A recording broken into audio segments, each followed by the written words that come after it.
So John, these are very large numbers, right? But just because they're large doesn't necessarily mean they're bad, does it? Or maybe it does. I mean, why does everybody think that large compensation numbers are inherently bad? Well, you mentioned the ratio earlier between CEO compensation and the compensation of employees. And certainly there are some extreme cases of that, many of them. And there are cases of badly timed decisions by major companies. I remember in the early 90s, General Motors changed its bonus plan, disclosed it all in the proxy statement, showed that if their bonus plan had been what they were proposing to put in, then in the previous year, when they had laid off thousands of workers, the bonuses would have been even larger.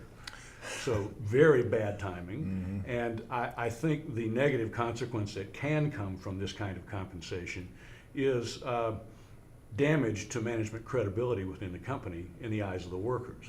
And there's a lot of evidence, as I'm sure Don can tell us, that that kind of damage to management credibility impairs performance over time in companies. So there is a downside to it, especially when companies, GM in the early 90s, make badly timed decisions. Don, what do you think?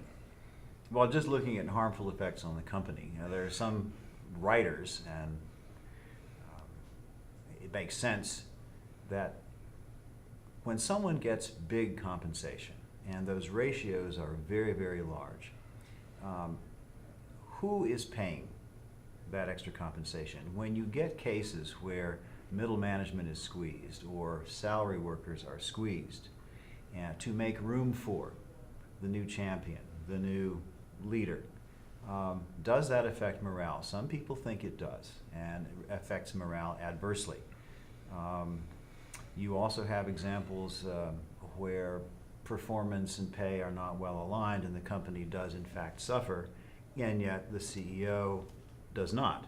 Again, that element of fairness creeps in there, and that affects morale as well. In mergers and acquisitions, say Kraft Cadbury in 2009, Irene Rosenfeld got a 40% increase in her compensation. Now, one of her achievements was the hostile takeover of Cadbury. Did I get that right?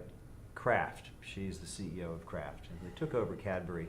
A lot of people in Cadbury were squeezed in that merger. And of course, corporate cultures coming together is one of the most difficult things in a merger. So if you reward that behavior and you say, you done good, and we're giving you a 40% increase in your compensation, and meanwhile, people in the acquired company are suffering and the cultures don't merge as well, it isn't necessarily the best for the company. So just focusing on rewarding the executive without looking at the entire company can be really detrimental in many cases. I also suspect that there are effects on society more broadly. If you compare the US, for example, to New Zealand, the relative levels of pay between the top of the house and the shop floor, if you will, differ quite substantially between the US and New Zealand. Your 380 gives an indication of just how steep that line is in the US. And if you look at similar kinds of numbers in New Zealand and Australia, it's a much flatter line.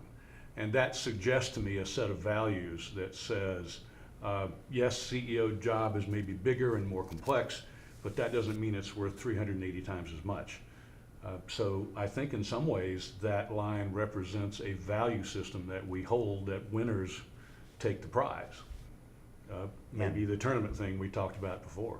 But the practical effect of having that gross disproportion means that economically and societally, the people with the spending power have less at their disposal. And usually you hear, and I've heard this for years, the economy in the United States is driven 70-75% by consumer spending. So you cut consumer spending and leave the money at the top, there's only so many things that people at the top can buy.